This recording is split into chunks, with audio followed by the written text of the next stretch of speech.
आजचा व्हिडिओ आहे ना तो रविवारचा आहे. तर आज आहे जागतिक महिला दिन. महिला दिनाच्या खूप खूप शुभेच्छा. खरं म्हणजे काल होता आणि आज येतो आपला व्हिडिओ. आणि तसंच रंगपंचमी पण आहे आज. तर रंगपंचमीच्या खूप साऱ्या शुभेच्छा. याला रंगपंचमी सुट्टी दिवशी आली मुलांच्या, रविवार असल्यामुळे सुट्टी. तर सकाळीच पूजा वगैरे करून घेतली, उंबरठा पूजन वगैरे. उंबरठा पूजन ना जरासं नंतर केलं. आधी मी पाणी वगैरे भरून झाल्यामुळे ना लगेच देवपूजा करून घेतलेली, चहा घेतली आणि देवपूजा करून घेतलेली. नाश्त्याला गेलेल्या चपाती, चहा चपाती करून दिली. कारण प्रणव आता खाऊन गेला की म्हटलं दुपारीच येतो तो. खरोखरच दुपारी फार वेळाने आला तो, जवळजवळ 3च्या दरम्यान आला तो. त्यामुळे मी चहा चपाती देण्याचा निर्णय घेतला. ते बरं झालं, कारण मग मुलं कशी तसंच त्याच ह्याच्यावर, कारण त्यांना खेळण्याच्या ह्याच्यात कसं भुकेचं हे नसतं. त्यामुळे मग चहा चपाती म्हटलं खाऊन जाऊ देत पोटभर. नमस्कार, मी पद्मजा, राजा राणीज वर्ल्ड या आपल्या यूट्यूब चॅनलवर मी आपल्या सर्वांचं मनापासून स्वागत करते. आजचा दिवस तुम्हाला सुखासमाधानाचा आणि आरोग्यपूर्ण जाऊ हीच ईश्वरचरणी प्रार्थना. आणि सुरुवातीच्याच क्लिपमध्ये असं दिसलं असेल मी आणि हर्षदा हे करतो आहे. हर्षदा मला मोबाईलवर दाखवते. तर ते आता बिग बॉस चालू आहे ना, तर त्यामधले काही किस्से असे आहेत ते सांगत होती, दाखवत होती मला, आणि त्यामुळे आम्ही हसत होतो. नाश्ता वगैरे करून झाल्यावर ना कुकर घासून ते पालता घालून ठेवलेला, म्हणजे नेथळू देत म्हणून ठेवलेला. त्यामध्येच मला आमटी फोडणी टाकायची आहे. तर मशीनला कपडे वगैरे लावून ठेवलेले आहेत. देवपूजा झालेली आहे आणि नाश्ता वगैरे झालेला आहे. आता जेवणाचं पण जेवण असं आहे ना की आपण जो काही नाश्ता, म्हणजे इतर ठिकाणी नाश्ता म्हणूनच करतात, पण कोल्हापूरमध्ये असं आहे की नाश्ता जो आहे तो दुपारच्या वेळेला, मग तो दिवसभर तोच असं आहे. आणि सगळेजण अगदी आवडीने पण करतात. म्हणजे असं नाही की बाबा नाश्त्याला तेवढंच खाल्लं मग कंटाळलं, असं नाही, पण आवडीने खातात. कारण त्याचं बहुतेक असं असावं, कारण आपण महिन्यातून एखाद्या वेळेला तो फेर येतो कसला तरी, आणि मग तो जो करायचं ते भरपूर अगदी भरपेट करायचं. पूर्वी म्हणजे माहेरी अशी नव्हती होती, पण मी जशी कोल्हापूरकर झाले तसं मग माझ्याही अंगवळणी पडलेली आहे ही पद्धत. जे काही नाश्ते असतात ना, तर ते असे करायचे की दुपारच्या वेळेला, संध्याकाळच्या वेळेला ते सुद्धा अगदी भरपेट खातात, सगळी आवडीने आणि खातात. तर मी करणार आहे आज इडली, आणि त्यासाठी ना सांबार इथे फोडणी टाकते. तर कुकरमध्येच डायरेक्ट करते. काही वेळेला डाळ वगैरे कुकरला लावून घेते, तर काही वेळेला डायरेक्ट असं करते. आणि हा नाश्ता करण्यानंतर कसा पौष्टिक पण आहे, पोटभरीचा आहे, आणि घरात पण यांना सगळ्यांना आवडतं. आणि तिकडे भांडी असतील तर नाश्त्याची भांडी घासायची आहेत अजून, तर ती आता घासून घ्यायची आहेत. म्हटलं कसं आधी म्हटलं फोडणी टाकून आमटी ठेवली ना तोपर्यंत, की कसं तोपर्यंत आमटी शिजेल आणि मग भांडी होतील. किंवा म्हटलं आमटी करून चटणी वगैरे करायची आणि मगच भांडी करावी असं म्हणते. भांडी करत बसले आणि त्यानंतर आमटी फोडलेली, मग त्यानंतर शिजणार आमटी. त्याच्या म्हटलं तोपर्यंत आमटी शिजते आणि इकडे मग भांडी पण होतात. भांडी करून घेतली तरी चालतात, म्हणून मग तशीच ते एका बाजूला करून ठेवलेत.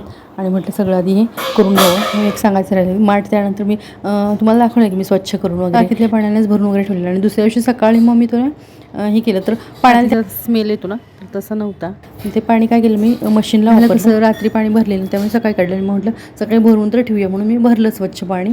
म्हटलं झालं गार, किंवा काही वेळेला ना काही माठांना बघा मातीचा खूपच स्मेल येतो, तसं नाही आलं ना तर म्हटलं मग प्यायचं.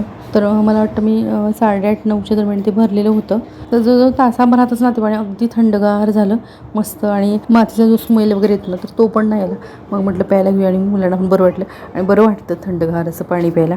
आणि बाहेरून वगैरे येतात नाही, आपण कसं घरात असतो एखाद्या वेळेला भाजीला वगैरे आणायला जातो, पण ही बाहेरून येतात ना सगळी, तर त्यांना ते घरात आल्यावर हातपाय धुतल्यावर पाणी घेतलं की छान वाटतं पिलं की. आपली भारत आणि न्यूझीलंडची मॅच होती ना, तर ते आता मी बघतच होते, आणि तेव्हाच मी हे व्हॉइस ओव्हर करते. तर फटाक्यांचे आवाज वगैरे येत आहेत, भरपूर फटाके वाजत आहेत. 96 रनने आपण जिंकलो आहे, आणि फटाक्यांचे आवाज बघा, भरपूर फटाक्यांचे आवाज अगदी यायला लागलेत. ही खूप महत्त्वाची होती आपल्यासाठी ना, दिवाळीसारखं वाटतं अशा वेळेला. मॅच वगैरे अशी असली ना की जे फटाके वाजतात ना, तर ते दिवाळीसारखं अक्षरशः वाटतं.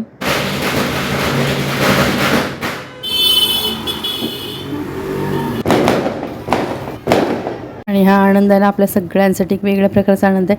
आणि ऐकलत ना असा आनंद व्यक्त करतात सगळे.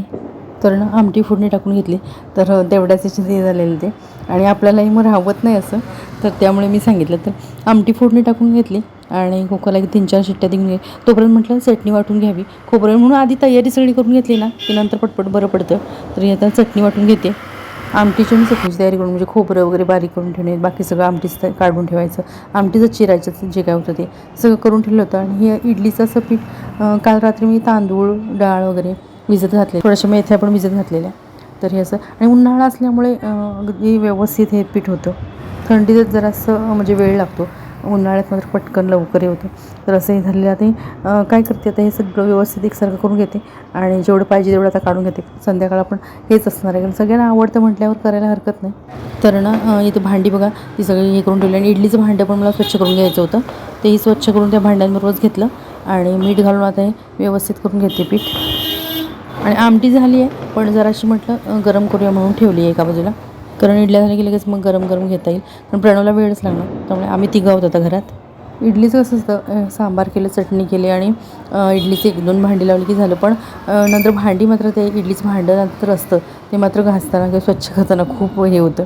आता जरा निथळलेली आहे, थोडीशी ना ओलसर आहेत, कारण ती केल्याबरोबर लगेच मी पीठ हे केलं. आधी खरं म्हणजे हे करून ठेवलं असतं कसं चटणी आणि म्हटलं लाईट वगैरे जाते किंवा आमटी टाकून ठेवली की मग आपण निवांत झाल्यासारखं होतं, म्हणून मी ते केलं. पण थोडीशी निथळत म्हटलं राहील म्हणून हे केलेलं. पण आता थोडीशी ओलसर वाटतात म्हणून जरा पुसून घेते नॅपकिनने आणि मग तेल वगैरे लावून मग पीठ यात हे घालून मग आपण इडली पात्रात ठेवूया ते. आज कसं रविवारही आहे, संडे स्पेशलही होईल म्हटलं. त्यात महिला दिन पण आहे आणि रंगपंचमी. आणि कसं प्रणवला म्हणजे मुलांना खेळून वगैरे रंगपंचमी खेळून वगैरे ना भूक पण लागते आणि म्हटलं सगळंच होईल. आणि मिस्टरांना जरा असं आज बोललेलं, म्हटलं आमटी जरा चेक करा, म्हणजे कसं टेस्ट करा म्हटलेलं. तर मीठ कमी आहेत म्हटलं, बाकी बरोबर आहे सगळं, व्यवस्थित आहे सगळं, फक्त मीठ जरा असं टाकायला लागतं म्हणून मी ते मीठ टाकत होते. म्हणजे आता टेस्ट केली कसं होतं, जेवायला बसल्यावर मग पुन्हा प्रॉब्लेम येत नाही. जेवायला बसल्यावर पुन्हा कसं होतं मीठ कमी आहे वगैरे असं काहीतरी होतं, म्हणून मग त्यांना विचारलेलं टेस्ट करा म्हटलं, म्हणजे मग आत्ताच बरं पडतं ना. तर ते इडलीचं बॅटर आहे ना, ते इडली पात्रात घालून इडली अशी लावून ठेवलेली आणि मग 5 मिनटात होते. इडलीला काही जास्त वेळ लागत नाही. इडली अशा मस्तपैकी तयार झाल्यात बघा, मस्तपैकी अशा फुगलेल्या आणि छान झालेलं आहे, पण फ्लफी एकदम होत्या. चटणी आणि सांबार आणि त्याला स्वाद जो असतो ना असा मसाल्याचा, मी सांबार मसाला वगैरे वापरत नाही, घरातलेच मसाले माझे असतात ना त्याचा वापर करून होते, म्हणून सुंदर असा स्वाद अगदी येतो त्याला.